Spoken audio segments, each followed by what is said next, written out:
Ma mère m'a appelé en pleurant. Grand-père a été grièvement blessé. Reste à la maison, il a besoin de toi, m'a-t-elle dit. J'ai annulé mon voyage, seulement pour voir ensuite leurs photos de vacances en ligne. Mais ce n'était pas la pire partie. Il m'avait volé mes 3 millions de dollars et m'avait exclu de tout. Quand j'ai découvert la vérité, je les ai détruits.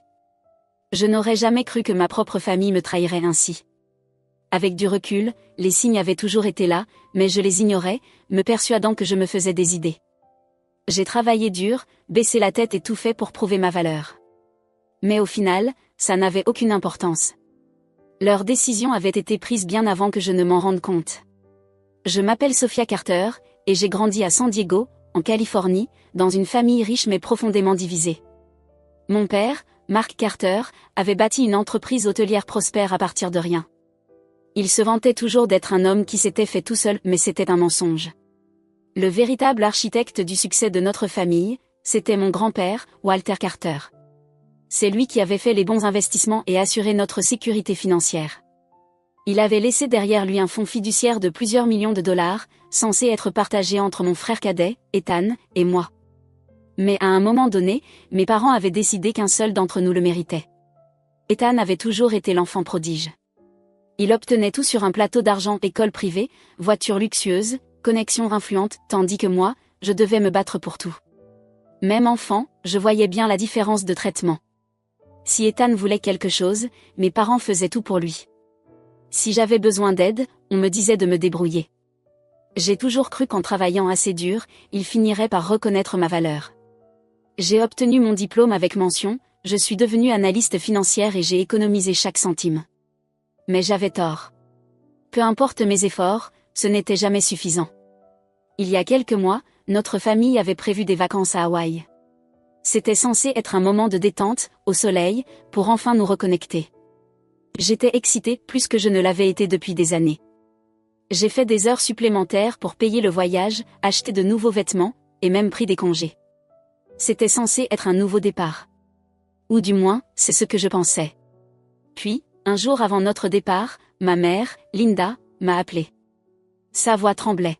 « Sophia, ma chérie, il y a eu un accident, dit-elle en retenant ses sanglots. Ton grand-père a glissé et s'est gravement blessé.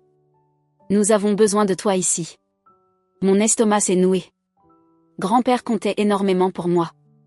Il était le seul à avoir toujours été juste, le seul à me traiter avec amour et respect. Sans hésiter, j'ai annulé mon vol, fait ma valise et me suis précipitée chez lui, morte d'inquiétude. Mais dès que j'ai franchi le seuil, mon monde s'est effondré. Grand-père était là, assis dans son fauteuil, parfaitement en forme, en train de lire un livre. Il a levé les yeux vers moi, surpris. « Sophia ? Que fais-tu ici ?» La confusion m'a envahie. « Maman m'a appelée, ai-je dit. Elle m'a dit que tu étais tombée et que tu avais besoin d'aide. » L'expression de grand-père s'est assombrie. Il a posé son livre et soupiré, passant une main sur ses tempes. « Elle t'a dit ça ?» Mon cœur s'est emballé.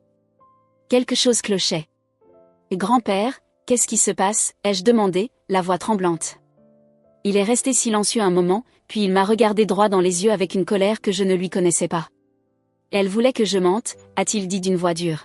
« Elle m'a appelé il y a quelques jours en me demandant de jouer le jeu si jamais tu venais ici. Elle disait que c'était pour le bien de la famille. Mais j'ai refusé. Ma respiration s'est coupée. Mentir sur quoi ? Grand-père a expiré lentement et a pris ma main dans la sienne. Ce voyage, Sophia, ils n'ont jamais voulu que tu viennes. J'ai eu l'impression qu'on me donnait un coup de poing en pleine poitrine. Non, ça ne pouvait pas être vrai. Mon esprit s'est emballé, cherchant une autre explication. Peut-être qu'il y avait eu un malentendu. Peut-être. Puis mon téléphone vibra dans ma poche. Distraitement, je le sortis et regardai l'écran. Une notification d'Instagram. J'ouvris l'application et mon monde s'effondra. Là, juste devant mes yeux, se trouvait une photo de ma famille au complexe hôtelier à Hawaï. Mes parents. Ethan. Mes oncles et tantes. Mes cousins. Tous. Sourire aux lèvres. Riant. Un cocktail à la main. Profitant des vacances où j'étais censé être. Et puis je vis la légende, écrite par Ethan lui-même. Les vacances en famille sont les meilleures. Tellement reconnaissant pour ce magnifique voyage. Mes mains tremblèrent. Alors que je fixais l'écran, mon esprit refusait de traiter ce que je voyais. Ils avaient menti. Ils m'avaient manipulé. Ils n'avaient jamais voulu que je sois là. Les larmes me piquaient les yeux, mais je refusais de pleurer. Je serrais les poings, mes ongles s'enfonçant dans mes paumes. Ma mère m'avait regardé droit dans les yeux et m'avait menti. Mon père, celui qui m'avait toujours dit de travailler dur pour gagner ma place, m'avait intentionnellement exclu. Ethan, mon frère, que j'avais défendu pendant des années, m'avait écarté sans la moindre hésitation. Je me tournai vers grand-père, la voix vide. Pourquoi ?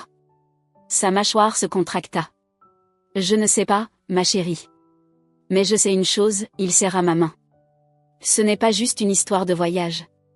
Il y a quelque chose de plus grave derrière tout ça. J'hochai la tête, mon esprit en ébullition. Il avait raison. Cette trahison n'était pas seulement une question de vacances.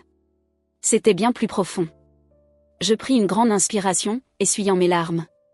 S'il pensait que j'allais simplement accepter ça, il se trompait lourdement. J'allais découvrir la vérité, et quand je le ferais, il regretterait d'avoir essayé de m'effacer. Je ne dormis presque pas cette nuit-là. Assise sur le canapé de grand-père, je fixais mon téléphone, faisant défiler encore et encore les photos de leur voyage. Chaque image était comme une nouvelle blessure. Ils étaient tous là. Maman, papa, Ethan, mes oncles et tantes. Riant. Buvant. Célébrant. Le bras de ma mère entourant les épaules de mon frère, comme s'il était le seul enfant qui comptait. Ils m'avaient menti en pleine face. Et ils avaient utilisé grand-père comme excuse. La trahison brûlait en moi comme du feu, mais je refusais de la laisser me consumer. J'avais besoin de réponses. Grand-père s'assit à mes côtés, son expression sombre. Il y a quelque chose que je dois te dire, Sophia. Je me tournai vers lui, mon cœur battant à tout rompre. J'ai eu mes doutes pendant longtemps, poursuivit-il. Mais je ne voulais pas croire que tes parents feraient ça. Il ouvrit un tiroir et en sortit un épais dossier. Lorsqu'il me le tendit, j'hésitai. Quelque chose me disait que ce qui était à l'intérieur allait tout changer. J'ouvris le dossier, mes doigts tremblants. À l'intérieur, il y avait des relevés bancaires, des documents légaux, des rapports sur un fonds fiduciaire. Des choses que je n'avais jamais vues auparavant. La voix de grand-père était lourde de déception. Voilà tout ce que j'ai accumulé au fil des ans. Ton fonds fiduciaire, Sophia, était censé être divisé équitablement entre toi et Ethan. Ma gorge se serra. L'était censé ? Il hocha la tête. Tes parents ont vidé ta part petit à petit, au fil des ans. D'abord pour payer l'école privée d'Ethan, puis pour sa voiture de luxe, ensuite pour ses projets ratés. Chaque grosse dépense qu'il a eue, c'était avec ton argent.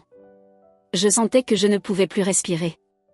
Toutes ces années à faire des heures supplémentaires, à lutter pour payer mes factures, à sacrifier mon temps, pendant qu'Ethan recevait tout sur un plateau, sans lever le petit doigt. Combien ?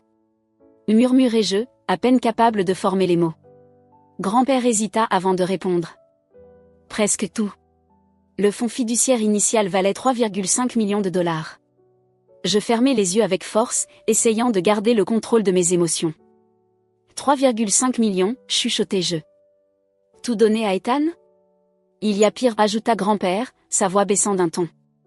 Il ne se contente pas de te voler. Il prévoit de transférer l'ensemble de l'entreprise hôtelière à Ethan. Mes yeux s'écarquillèrent. Quoi ? Il soupira. Ton père est en train de finaliser les documents. Dès qu'ils seront prêts, Ethan sera le seul propriétaire. Et toi, tu n'auras rien. Je secouai la tête, refusant d'y croire. Mais l'entreprise était censée être pour nous deux. C'est vrai, répondit grand-père. C'est pour ça que j'ai laissé ton père la gérer il y a des années, en pensant qu'il ferait les bons choix. Mais il a clairement montré qu'à ses yeux, seul Ethan est son héritier. Je serrai les poings. Il ne s'était pas seulement contenté de me voler, il m'effaçait.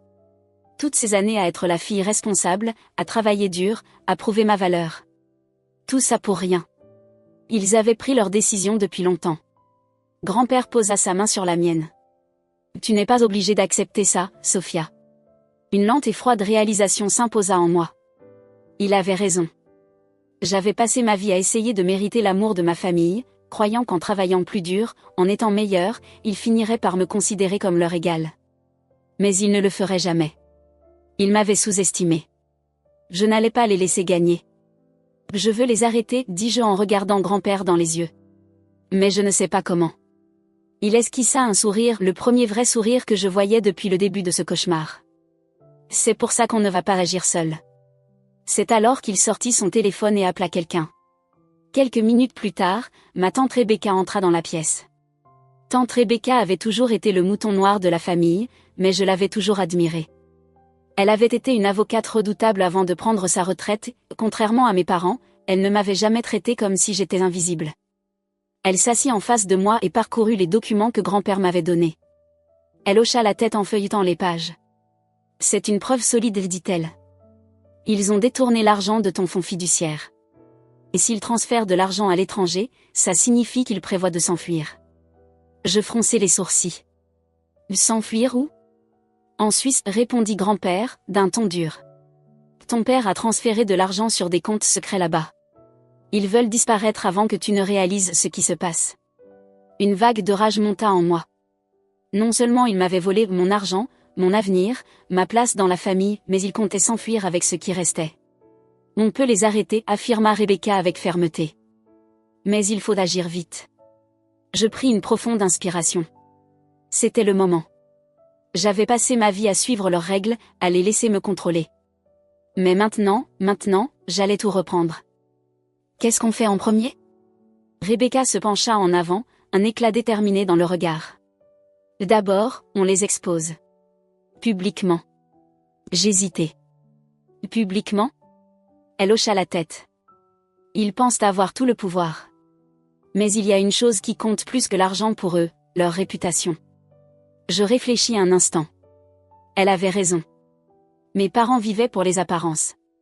Ils voulaient être vus comme une famille parfaite et prospère. Si la vérité éclatait, ça les détruirait. Un léger sourire se dessina sur mes lèvres. Alors détruisons-les. Rebecca sourit en retour. Voilà ma fille. Je pris mon téléphone et me mis à taper. S'ils pensaient pouvoir m'effacer, ils allaient apprendre à quel point ils avaient tort. Je n'avais jamais été du genre à chercher la vengeance.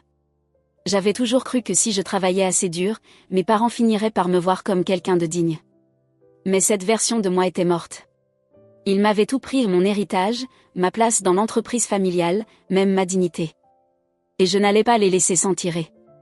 Je m'assis avec tante Rebecca et grand-père pour mettre notre plan en place. La première étape, les exposer. Mes parents avaient construit toute leur existence sur leur image parfaite des entrepreneurs respectés, des parents dévoués, une famille idéale. Leur réputation comptait plus que tout. J'ouvris Instagram et tombai sur les photos de vacances d'Ethan. Son dernier post le montrait sur un balcon, un verre à la main, avec la légende, un repos bien mérité. Rien de mieux que le succès pour savourer la vie. Je serrai la mâchoire. Du succès? Il n'avait rien mérité. Tout ce qu'il possédait, il l'avait volé. Je tapais mon propre message et appuyais sur publier. C'est drôle comme mes parents ont menti sur l'accident de grand-père juste pour m'empêcher de venir à ses vacances en famille.